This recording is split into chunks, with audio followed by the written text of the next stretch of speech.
ஜெய் ஸ்ரீமன்னாராயண. ஆண்டாள் திவ்ய திருவடிகளே சரணம்.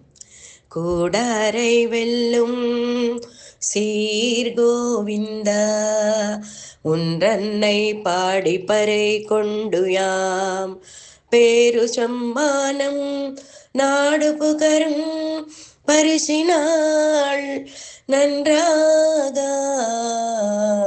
சோடகமே தோல்வழியே தோடே சேவிப்புமே பாடகமே என்றனையா பலகலனும் யாமணிவோம் அடையொடுப்பும் ஆதன் பின்றை பால் சோறு மூடனை பெண் முரங்கை வரிவாரா கோடியிருந்த குளருந்தேலோரெம்பாவாய் கோடியிருந்த குளருந்தேலோரெம்பாவாய்.